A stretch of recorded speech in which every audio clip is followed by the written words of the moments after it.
Ora, até que enfim, um dia que dá para fazer um programa inteiro só de notícia boa. E a gente ficou feliz com isso, porque aquilo que geralmente a gente coloca nos nossos programas, né, a maioria das vezes, faz com que a gente mesmo fique sentindo literalmente ultrajado. Mas às vezes as mentiras, as safadezas, as crueldades, elas também são derrotadas, elas são expostas, elas são detonadas e dá para ter aquela sensação de alívio.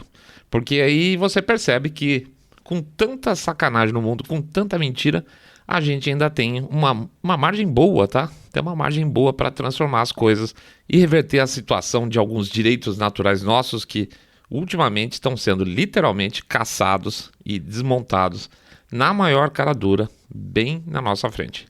Então vamos lá, só notícia boa. Daqui a pouco a gente volta.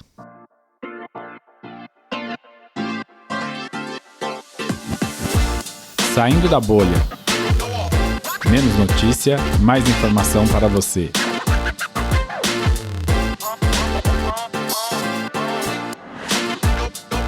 Incrível! Hoje só tem notícia boa.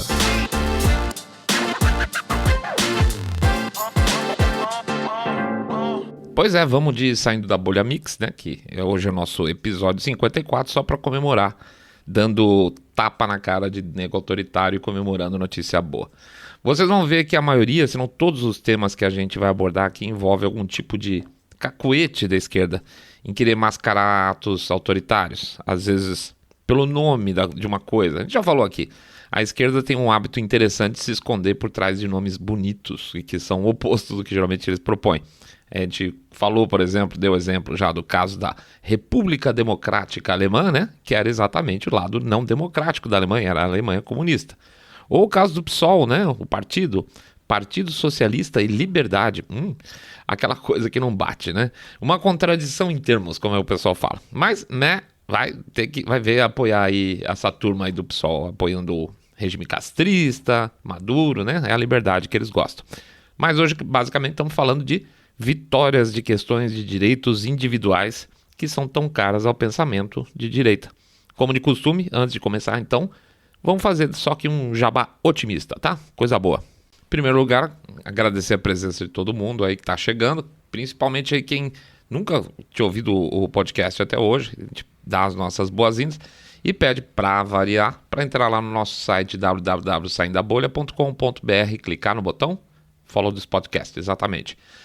Ou então seguir a gente pelo Spotify, Podcast Addict, Apple Podcasts, não sei, o Google Podcast, tá? E principalmente também seguir a gente agora no nosso canal no YouTube, canal chamado Saindo da Bolha. Pede também pra, se vocês gostarem desse episódio, dar um share nas redes sociais e contar pros seus amigos, fazer aquele boca a boca sarado, dizendo que vocês estão seguindo um podcast com cabeça direita, limpinho, supimpa, que abomina o politicamente correto. Tá bom? Vamos à frente, vamos lá. Vida que segue. Bloqueio do For the People Act Bill.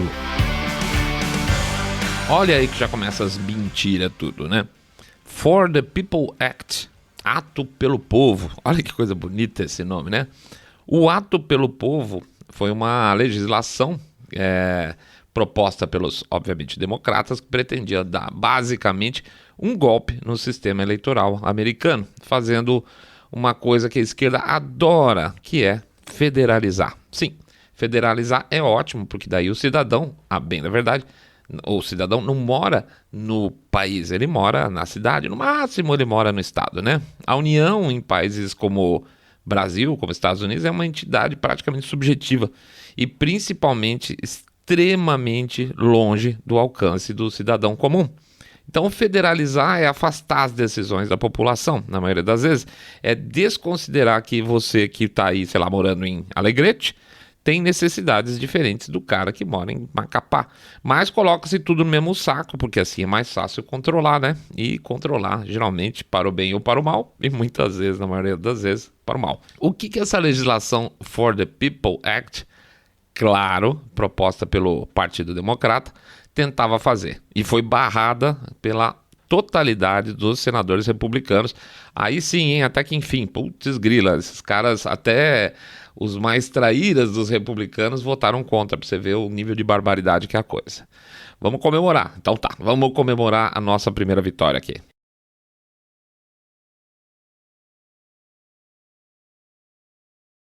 Essa legislação estava tentando fazer com que as legislações estaduais relativas às eleições ficassem subordinadas a uma legislação federal, basicamente descaracterizando todo o sistema eleitoral americano, em que cada estado tem o controle do seu próprio processo eleitoral. Um passo, portanto, para acabar a médio prazo com o próprio colégio eleitoral, né?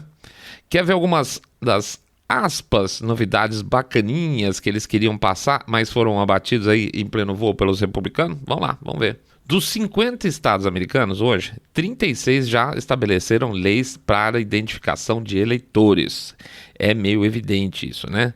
Para votar tem que se identificar. Esse foi, por sinal, um dos maiores auês recente, e a gente já falou muito sobre esse tema, nem vamos voltar mais na história lá do caso da Geórgia, né? Para os democratas, obrigar o eleitor a se identificar é... Vou até botar um reloginho aqui para vocês pensarem qual a justificativa que os democratas têm para ser contra a identificação de eleitores. Então vamos lá. Pedir identificação dos eleitores é... Isso mesmo, racismo, né? Porque tudo agora é racismo lá. Acho que se você comer uma manga, é racismo lá nos Estados Unidos. Tudo que se quer argumentar contra, principalmente que tem uma visão conservadora, de direita, republicana, seja lá o que vocês quiserem, até libertarian, é tudo racismo. O For the People, que o senador Ted Cruz chamava de Corrupt Pollution Act, haveria uma lei federal que apagaria todas as leis estaduais e a identificação dos eleitores ficaria proibida nacionalmente. O que é mais grave, tá, gente? 80% dos americanos são a favor da identificação.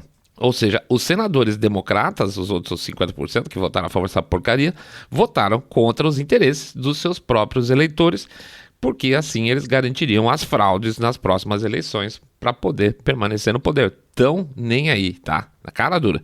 Outro ponto, 31 estados americanos proíbem hoje o ballot harvesting. O que é o ballot harvesting? Para quem não lembra, é a possibilidade de um agente de um partido coletar cédulas de um grupo de pessoas e postar esses votos. Por exemplo, imigrantes que não falam inglês.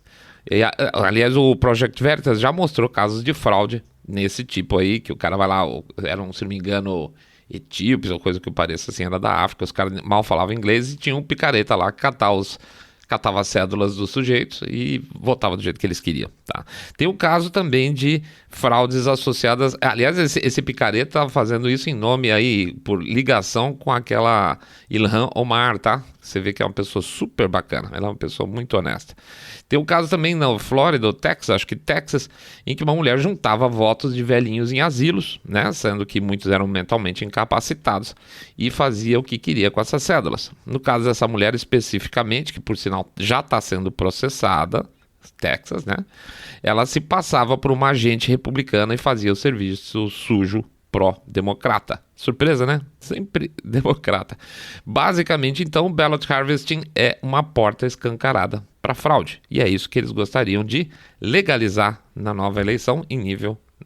com a nova lei em nível nacional. Votos de criminosos, tá? Tem muitos estados norte-americanos que não permitem votos de criminosos. Está preso, não vai votar, tá? Você não é um cidadão que pode fazer seleção de candidatos ou selecionar entre os candidatos o seu político preferido. Primeiro você paga sua conta com a sociedade, depois você vota. E a nova lei proibiria essa restrição. A nova lei também criava regras mais restritivas, e eu vou repetir, ela criava regras mais restritivas para a atualização de listas de votação. O que é isso? Significava que ficaria mais difícil daqui para frente, por exemplo, tirar mortos das listas. Eleitores que mudam de estados teriam que sair das listas. Duplicidades que teriam que sair das listas. Porque, é claro, era uma lei que era para beneficiar descaradamente a fraude nas eleições americanas. Ou seja, o cara ia poder votar em 2 estados ao mesmo tempo. E isso eles achavam super bom. E grana, claro, como todo político com cabeça de esquerda, a lei também ia arrancar dinheiro do Tesouro Americano. Quer dizer, arrancar dinheiro do pagador de imposto. Para cada dólar obtido via pequenas doações, o Tesouro Americano passaria, pela lei, a repassar para os candidatos outros $6. $6. Isso, então, quer dizer, o cara levantou $50 mil em pequenas doações e o pagador de imposto tinha que completar o tanque lá do cara com mais $300 mil vindo da viúva. E aí garantia que as burras das campanhas estivessem cheias de dinheiro e a renovação do Congresso, Senado, etc., iria para o saco, certo? Porque seriam campanhas milionárias contra campanhas novas. Quer ver outro nome bonito? Na verdade, quando eu falo que o dinheiro viria do tesouro, não viria do tesouro. Não. Ele viria de um novo fundo, chamado, olha que barato, Freedom from Influence Fund. Alguma coisa do tipo Fundo de Liberdade de Influência. Olha isso, gente, que podreira. Esses caras são muito canalha. E aí no final, o golpe de misericórdia. A lei mudaria também a Comissão Federal de Eleições Americanas, que hoje é um organismo bipartisan com 3 republicanos e 3 democratas. Para que uma ação possa ser movimentada dentro do Conselho Federal lá de Eleições, hoje pelo menos 4 membros dessa comissão têm que solicitar a ação. Ou seja, teria que ter sempre pelo menos, vamos dizer, 3 republicanos e um democrata, ou 3 democratas e um republicano. Uma maneira da coisa ficar realmente bipartisan, tá? Isso aí, o problema é que hoje tem muito empate, porque está todo mundo muito tribalizado, né? Então não passa nada lá na Comissão Federal Americana lá de eleições, porque tudo quanto é votação dá 3-3. Então eles queriam, segundo eles, fazer um jeito que a coisa desemperrasse. Tá, faz algum sentido. Então eles bolaram o seguinte, olha que malandrops. A comissão passaria a ter 5 membros, tá? Só que haveria então 2 de cada partido, 2 republicanos, 2 democratas e mais uma pessoa de fora. E com isso ele passaria a constituir, mais um nome bonito para vocês, como é que chama? Blue Ribbon Advisory Panel, o painel consultivo fita azul. Eles botam o nome bonito, acho que todo mundo cai. E aí então esse 5º membro, que não seria republicano democrata, teria que ser totalmente independente, que ajudaria as coisas a ficarem mais imparciais. Só que esse 5º elemento seria indicado pelo presidente Biden. Olha que coisa só, que super independente ia ser esse conselho, né? Olha, eles acham, na boa, sério, eles acham que todo mundo é bobo e só eles são espertos. Enfim, não passou, tá? Essa aberração eleitoral caiu, graças a Deus. Todos os 50 senadores republicanos votaram contra e até que enfim isso, tá? Porque mesmo dentro do Partido Republicano tem umas defecções muito feias. Dessa grande fraude em forma de lei, pelo menos os americanos não vão ter que sofrer nos próximos anos. Excelente notícia. O bebê mais prematuro do mundo. Já ouviu falar de um carinha chamado Richard Scott William Hutchinson? Pois é, ele é considerado pelo Guinness Book foi considerado pelo Guinness Book como o bebê mais prematuro do mundo.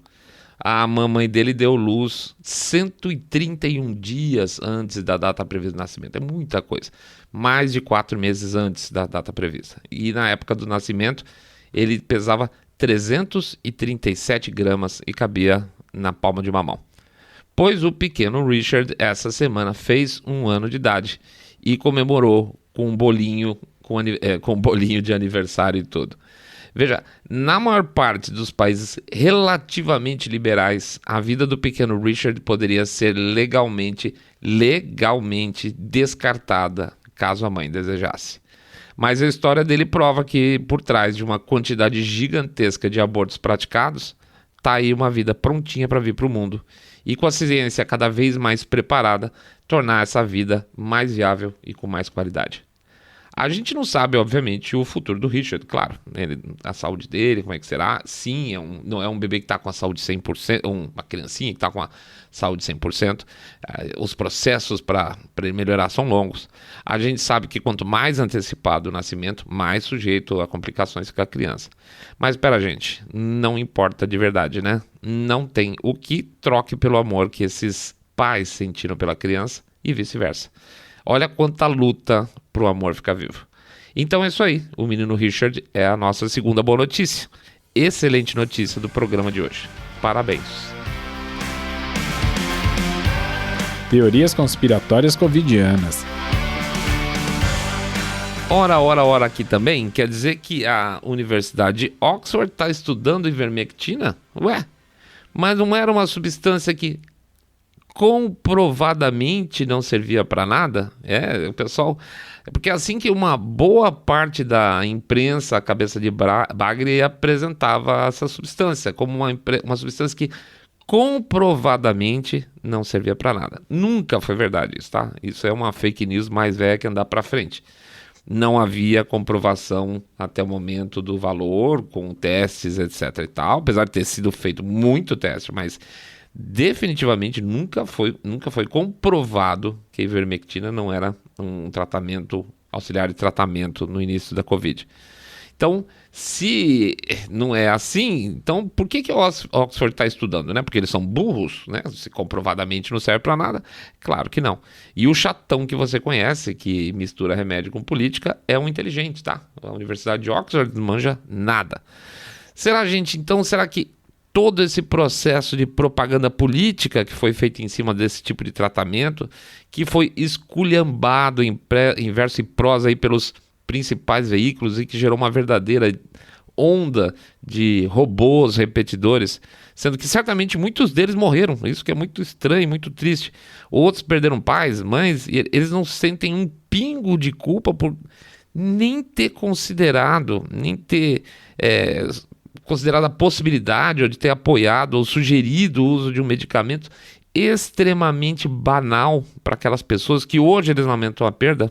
E pior, culpam uma terceira parte, como se fosse o genocida, né? Será que essa campanha gigante de descaracterização da ciência que levou muita certeza, muita gente a morrer, vai encontrar culpados no futuro? Difícil.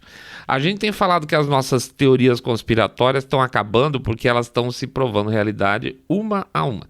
Será que esses caras da imprensa que chamam a gente de conspiradores lá atrás, né? Aliás, ainda chamam? Vão simplesmente virar o discurso de uma hora para outra como se nada tivesse acontecido, caso se comprove com esses estudos da ivermectina agora? Aí é uma pergunta que já vem com resposta. Sim, eles vão mudar o discurso de uma hora para outra, porque é sempre isso que eles fazem. E não tem nenhum problema em negar o passado. É como a tal da lista, né, dos cientistas que saiu recentemente, agora vocês viram, né? Eles falaram que já sabiam desde o ano passado, já desconfiavam, tinham provas que o vírus devia ter escapado lá do laboratório de Wuhan, mas eles evitaram falar porque eles tinham medo de se associar com Trump. Isso, eles preferiam se calar e indiretamente se associar a um regime assassino que eles mesmos sabiam que com seus projetos secretos, financiados inclusive com dinheiro americano, eles preferiam isso a se associar ao Trump, porque o Trump é ruim, eles não são ruins, tá? Eles não são ruins mesmo escondendo a verdade do público, preferiram deixar a coisa correr solta. Pois é, o Trump era o mal da América, né? E eles deixando um monte de gente morrer? Não eram. Eles fizeram tudo isso pelo bem do país, tá? Não engana que eu gosto. Pois é isso, ivermectina sendo tacada na cara dos robôs. Wuhan cada vez menos uma teoria conspiratória. Sim, o New York Times falando mal de vacinas chinesas. Ora. E por falar em teorias conspiratórias, pega aí uns 4 chapéus de alumínio e põe na cabeça. Beleza? Colocou? Então... Você sabia que o Google financiou parte das pesquisas lá em Wuhan? Sério? Por quê? Não tenho a menor ideia do que pode ter, qualquer ideia do Google ter participado do financiamento dessas coisas. Eu não sei, mas não é interessante para uma empresa de tecnologia com o Google financiar esse tipo de coisa. Não entendo, tá? Alguém que tiver mais chapéu de alumínio do que eu, por favor, me explica. Então, mas faz sentido imaginar, então, por que o Google não gosta e esconde e censura conteúdo sobre o assunto, mesmo quando discutido entre cientistas, tá? Tá aí uma nova teoria conspiratória para você ir acalentando, abraçá-la, tá? Vamos ver o que acontece daqui a um ano, que informação tem. Daqui a um ano você tira seu chapéuzinho de alumínio e fala o que você sempre falou. Eu já sabia disso. Mas voltando para o New York Times, né, que criticando vacinas chinesas, mas veja, não é o New York Times a super fonte de informações da esquerda brasileira? Então por que esse silêncio todo? Ninguém falando, olha, o New York Times está falando que não serve para nada. Pois é, silêncio seletivo, né? Porque atrapalha o Dória e isso ajuda o Bolsonaro. Mesma coisa, é o mesmo princípio lá dos médicos que esconderam a verdade sobre o Han. Ajuda o Trump, atrapalha o Biden, né? Opção política sobre o bem-estar da população. Cada jornalista que esconde informação da baixa qualidade de Coronavac tem responsabilidade por perda de vidas, tá? Pode pôr essa conta na mão desses caras. E sim, apesar de tudo isso, são boas novas, e eu juro que são boas novas, porque agora as coisas estão vindo mais rapidamente de volta para a luz. E isso, gente, é uma excelente notícia. Abalos sísmicos no Oriente? Pois é, parece que as coisas não estão tão confortáveis assim para a liderança do Partido Comunista Chinês. A percepção que se tem é que a geração de Tiananmen, que viveu aquele momento, passou a ver o governo com muito mais ressalvas do que anteriormente. Claro que isso ainda mais num regime ultra fechado e violento, não quer dizer que vai existir uma troca de regime, ou nem obrigatoriamente imediata de uma troca de liderança. Não tem eleição para isso, os processos não são assim.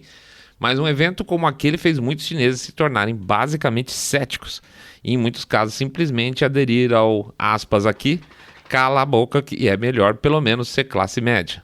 Alguma liberdade econômica por nenhuma liberdade política. Ainda assim, o pseudo-capitalismo chinês não é exatamente transparente. Não se sabe quem manda em quê, não se sabe quem lucra com o quê. E nessa mistura pastosa de gestão pública e privada, tem obviamente um caminhão de corrupção, claro, todo mundo sabe que tem. Só que de 89 para cá, na época de Tiananmen, já são uns 40 e tantos, 42 anos, uma geração que nasceu depois disso, que nunca viu o Estado chinês agir com tamanha força, com tamanha brutalidade, como eles agiram naquela época. E essa turma mais nova que mal sabe que o evento existiu, na verdade, né? É uma história que não existe na história chinesa. No caso da juventude, pelo menos, eles não têm a menor ideia das proporções épicas do movimento e o significado local e internacional que aquilo teve. Essa geração agora está começando a dar trabalho e protestar, algo que o Partido Comunista Chinês não gosta, digere muito mal e, a bem da verdade, não sabe exatamente como fazer, a não ser dar porrada. Recentemente houve aí uma série de protestos estudantis que denunciavam o aumento dos custos e pior qualificação no nível universitário lá na China. Lembrando que lá também tem ensino privado. Essa qualificação do nível universitário caiu e aí esses protestos geraram uma situação em que os jovens foram combatidos com imensa violência pela política e os jovens lá estranharam. Recentemente, um professor de uma universidade chinesa assassinou o representante do Partido Comunista da universidade por discordâncias. Uau, isso são discordâncias, hein? Só se vocês não sabem, cada universidade tem sempre um membro do Partido Comunista para ver se estão ensinando tudo direitinho dentro do regime de lavagem cerebral deles. E aí, não recentemente, não estou dizendo desse mês, mas do ano passado, a gente acompanhou também o processo de desaparecimento e a eventual volta aos poucos do Jack Ma, né, o bilionário chinês, que estava lá em conflitos com o poder central. Então, tem alguma coisa acontecendo. É óbvio que um partido único e gigantesco como o Partido Comunista Chinês não é homogêneo. E o Xi Jinping é só o líder de uma facção. Atualmente, portanto, a facção mais forte. Mas isso não quer dizer que ele possa andar na rua o tempo todo sem olhar para trás, por cima do ombro, para ver se está seguro. Como nessa semana foi anunciado que o Dong Jinwei é um dos homens mais fortes do serviço de informação do Partido Comunista, fugiu para os Estados Unidos com a filha em fevereiro e que estaria sob a custódia do governo americano com informações cabeludíssimas para liberar. Então, é sinal que tem alguma coisa esquisita. E aí isso bateu na nossa cabeça. Por que será que um cara super qualificado, de alto ranking do Partido Comunista, fugiu para os Estados Unidos com a família? Só para deixar claro, se essa história se confirmar, o buraco vai ser gigantesco.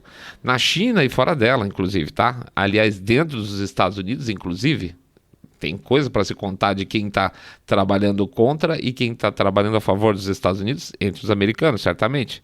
Segundo as fontes que confirmam a história que o tal Dong Jinwei está em custódia, ele está em custódia do DIA, que seria o Defense Intelligence Agency. Basicamente, está com essa agência porque eles, do DIA, não confiam que o FBI, nem na CIA, nem no Departamento de Estado, porque a essa altura, essas 3 entidades estariam lá cheio de espiões chineses infiltrados em altas cadeias de comando, inclusive. Então, na visão do DIA, liberar esse cara para essas entidades significa basicamente entregar o sujeito para o inimigo, para a segurança da informação que esse cara retém e do próprio fujão. Então, é melhor ele ficar escondido dessas agências mais expostas ao público. O governo chinês, por meio aí dos seus, aspas, jornais, né, pulou fora e disse que é tudo papo furado, que o Dong Jingwei, ele estaria lá na China ainda assim, e inclusive deu uma palestra pro pessoal lá, que é mentira, que ele não está fora da China, coisa nenhuma. Falaram o tema da palestra e tudo, data e tudo mais, mas quando pediram alguma foto do evento com o sujeito, eles desconversaram. E tem uma hipótese mais cabeluda ainda, de que o governo federal americano está providenciando a devolução do sujeito para a China. Essa aí, meu amigo, é para botar uns 60 chapéu alumínio em cima do outro aí porque é braba, tá? Essa seria a maior sacanagem do universo. A devolução do rapaz para a China seria uma forma de evitar problemas com a China em uma administração hoje, a administração Biden, que está mais pro lado dos caras do que dos americanos, ao contrário do que era da administração Trump, né? Seria realmente um crime, mas não tem comprovação de nada. Então vamos lá, sendo verdade ou mentira, alguma coisa está acontecendo por lá. Dá para afirmar, sem medo nenhum, isso sim, que o período de pressão contra o governo chinês, internamente e externamente, é o pior em muito tempo. Vale dizer, por exemplo, o Parlamento Europeu está muito a fim de começar a infernizar a vida da China. E só está sendo contido porque o Conselho Europeu, né, aquele que não é eleito, pois é, né, super democrática a União Europeia, mas os parlamentares europeus, aqueles que recebem o voto direto do europeu médio, do cidadão europeu, esses caras estão a fim de pegar no pé da China e começar a fazer negócios com Taiwan. O Conselho Europeu, não. Eles, no entanto, estão com a chave da situação na mão. A pressão, então, para cima deles, chineses, piorou muito. E talvez, apenas talvez, a gente esteja presenciando, mesmo que sem saber, o início do fim da administração atual por lá. Nada a curto prazo, mas algo no horizonte. Pode ser mais torcida que a realidade aqui do Saindo da Bolha? Pode sim, claro, evidente. Mas o nosso faro não tem errado tanto assim, né, gente? Quem acompanha sabe. E vamos ver, tem um baita coelhão aí nesse mato. Isso podem ter certeza que tem. É isso aí, pessoal. A gente agradece a presença de todo mundo. Faz aquele jabacíssimo expresso aqui do final do programa.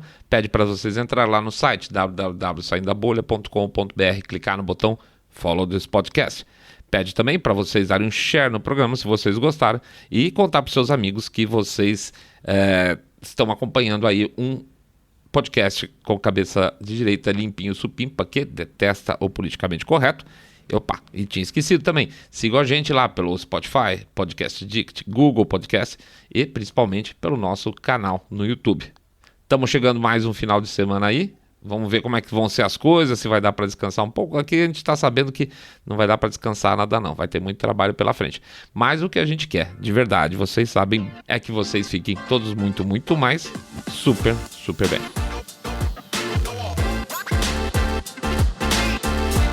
Saindo da Bolha.